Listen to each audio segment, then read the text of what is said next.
So I would like to welcome to the stage, and a round of applause please, for Archie Stonehill from Stash to talk about D2C. Hey guys, sorry I'm a bit late. I'll do the expedited version. So I'm Archie, I'm the Chief Growth Officer at Stash. We're a D2C platform provider. Happy to talk to any studios who are interested in here.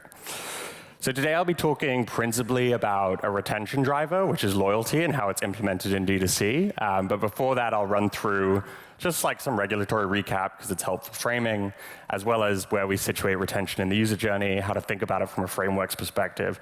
And then I'll do a deep dive on one of our loyalty programs and our loyalty implementation. Okay, so starting with the regulations. Right now, we basically live in a world with kind of two regulatory frameworks, but they're evolving very quickly. So the biggest changes have actually happened in the US, which is a bit of a surprise from a year ago. We might have said Europe was the kind of leading edge. But in the US, you can now have external link outs. And then in the rest of the world, there's kind of two different frameworks governing the EU and the UK, really, which is under a series of regulation called the DMA in Europe and the DMCC in the UK. And then for the rest of the world, it's kind of a patchwork, but the three geographies really to watch right now are Brazil, Korea, and Japan, which all have various pieces of legislation at various stages. So to summarize kind of where we're coming from, where we are now, like back in the bad old days, you couldn't communicate to your players about direct payments, even outside of the app, if you required their email, for example, within the app.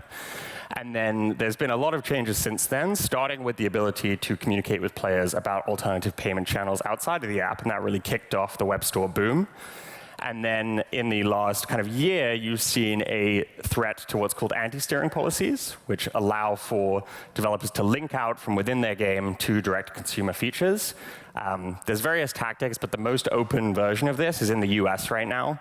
Currently just the US iOS, but within the month likely to be US Android as well, where you can actually link directly to an alternative payment channel.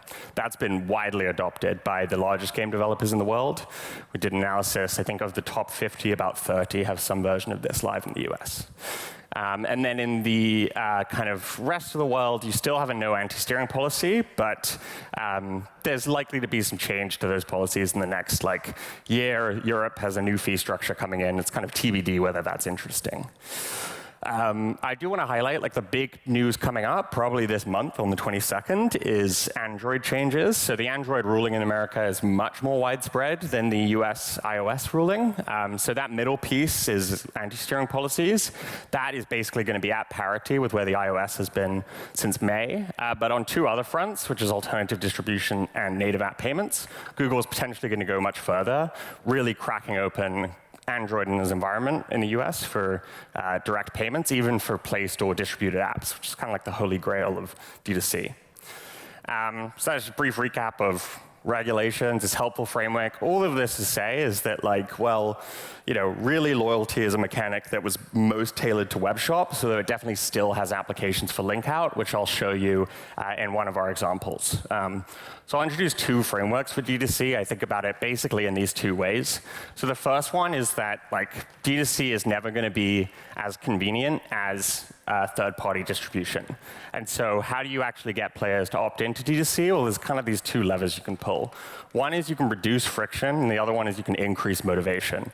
So that's one of the frameworks I use, but the more relevant one for today's discussion is really breaking down the user journey into three steps: acquisition, conversion, retention.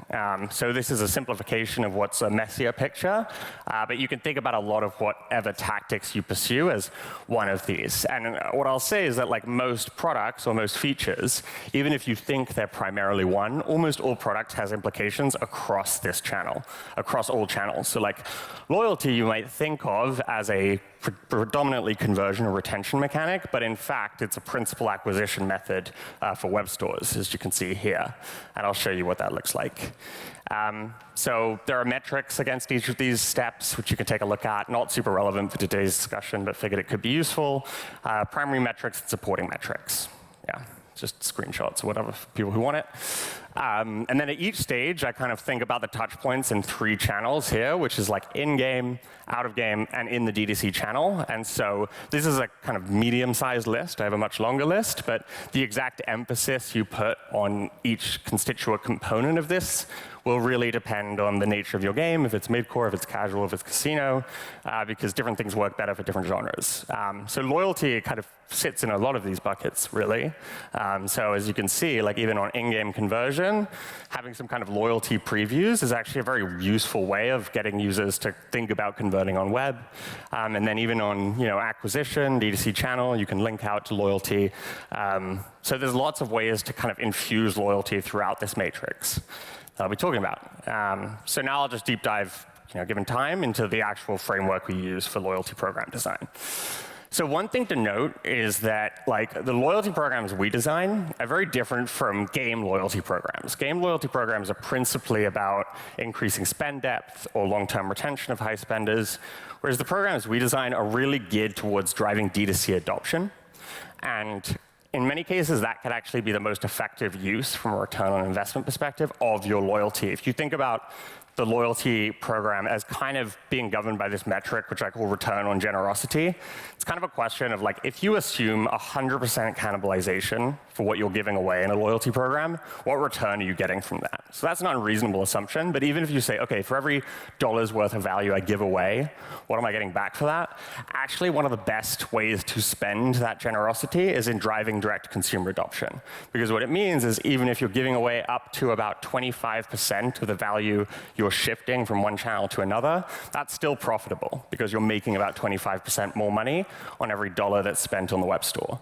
So you can afford to be pretty generous in web store loyalty programs, and their primary objective is to shift spend. That doesn't mean you also don't have secondary objectives, and we work with our partner on those secondary objectives. So some of them it might be increasing conversion, others it might be increasing retention or spend depth for high spenders. So you can gear your loyalty program towards one of those secondary objectives, but really when I talk about loyalty, I'm talking about this type of loyalty program that's focused on direct consumer adoption. It's a little bit different from what a lot of other kind of loyalty programs that games companies are about, which is like VIP service. They're very complementary, they sit alongside each other, they work together, but they're kind of separate things. So one thing we've seen in the last couple of years is that loyalty, which was principally a casino game mechanic, has expanded to every genre.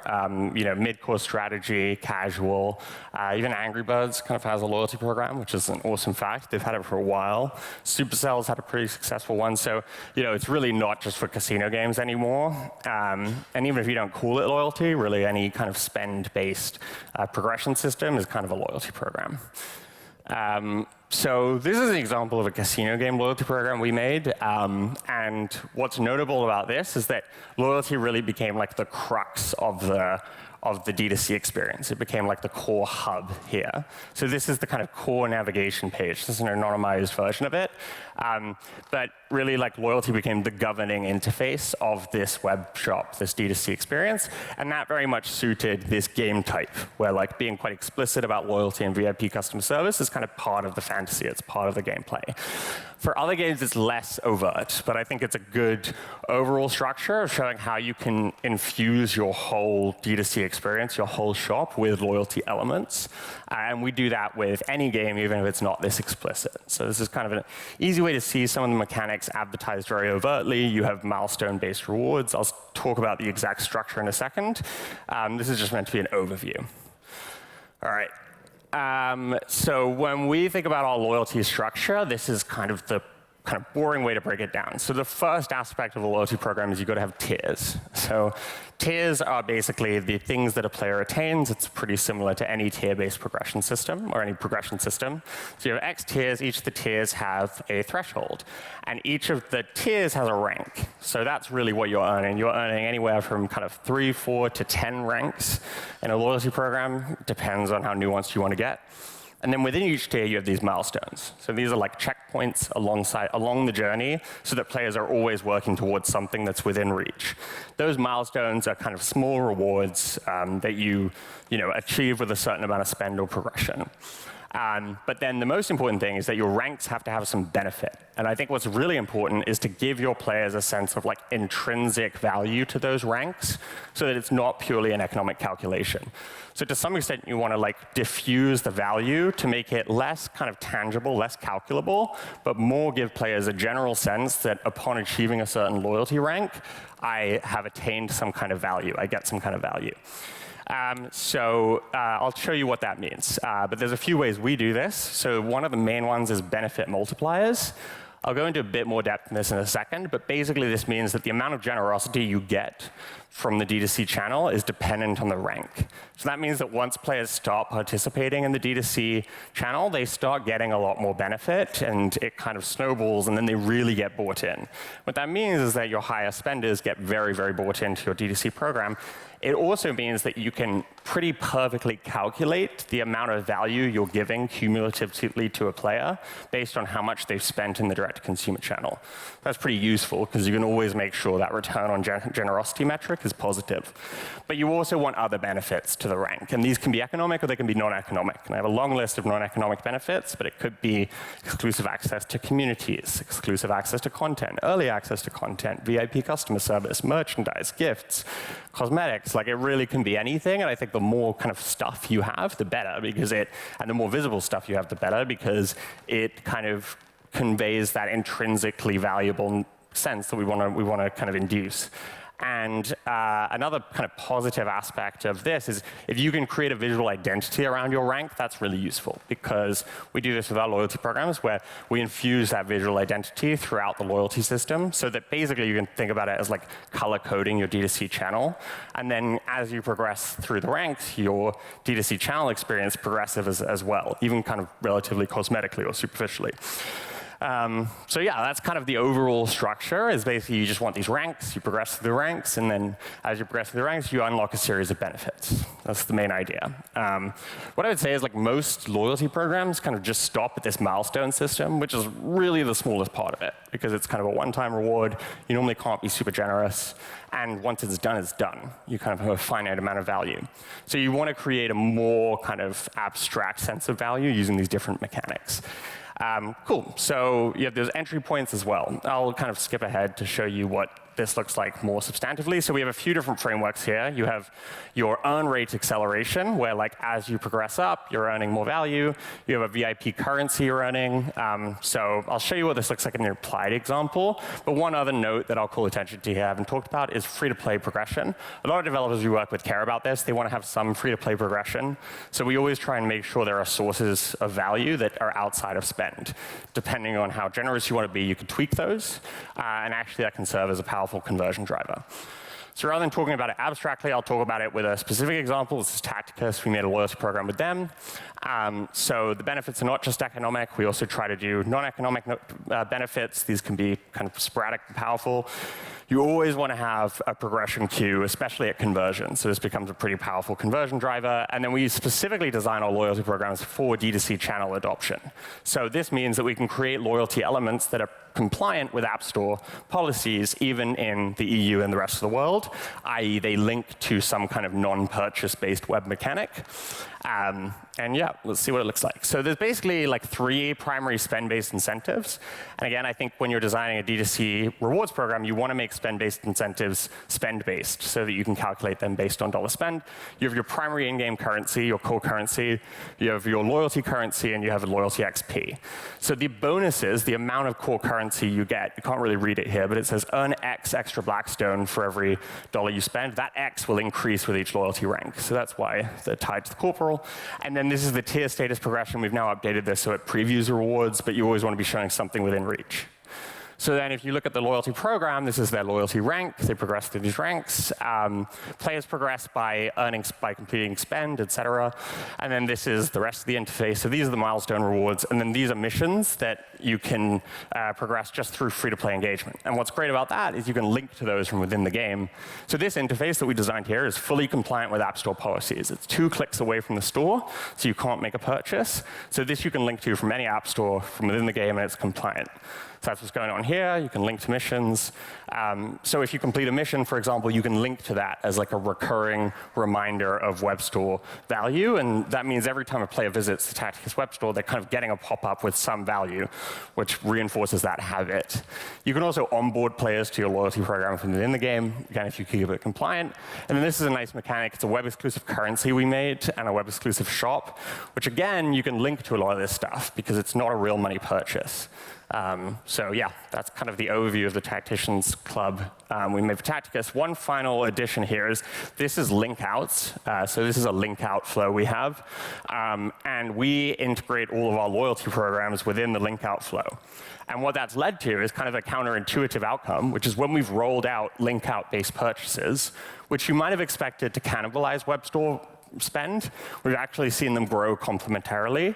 So actually, more adoption on link outs has driven more adoption on web shops. And the reason for that is because we integrate the loyalty system. So what this is really doing is actually serving as an onboarding flow for users to onboard to the D2C loyalty program, which has been a really amazing outcome. I think for every 1% adoption we've gotten through Stash Pay, through our link out purchase, we've gotten something like 0.5% to 0.75 to 75% adoption in the web store. So they grow together, which is awesome. Okay, so coming up on time, but I'll end this kind of here. I'm happy to talk more about this with anyone individually, but as I said earlier, you kind of will never you will never make a D2C channel more convenient than a third-party purchase channel. But what you can do is give players a reason to adopt it by, yes, decreasing that inconvenience, but more importantly, increasing that experience, giving them a higher motivation. And what's been notable about the App Store policy changes is that before those happened, really most of what you could do was on the experience side. With the App Store policies, it's meant that you have a lot more room to reduce friction because you can integrate the D2C spend channel into the game. But that's only in the US, and even when you do that, you only have so much you can reduce friction. I would think our Stash Pay implementation is the lowest friction possibly I could imagine for iOS link outs. It's very low friction, but still a little more intimidating than native app payments. And so you still have to think about experience. You still have to think about that player motivation. Give them a reason to kind of do the counterintuitive thing and buy through a direct channel. So you do that by, one, focusing on your most engaged users. These programs are typically designed for people who are spenders. Yes, you can use them to onboard new spenders, but predominantly you're going to be using them to reward existing spenders and shift their spend to D2C. Second, tailor it to your game's unique meta. Like some games, cosmetics will be meaningful. So yes, give away lots of cosmetics. Other games, they won't matter because they're single players, in which case you have to find other ways to reward players. And then the third point, which is a really important one, is leverage the medium you're operating in. So if you're operating in web, don't try and recreate a native game interface in web. Actually use web for what it's good at. So that could be linking to external channels like YouTube, integrating more broadly with web-based tools. There's a bunch of ways you can basically use web. All right, and this is kind of it. Own the journey, invest in this now, because I will say, if you're not doing this, you're already late, very late, and we're always happy to help. So yeah, I'm happy to give people more info on this presentation. If you want to chat, let me know. Cool.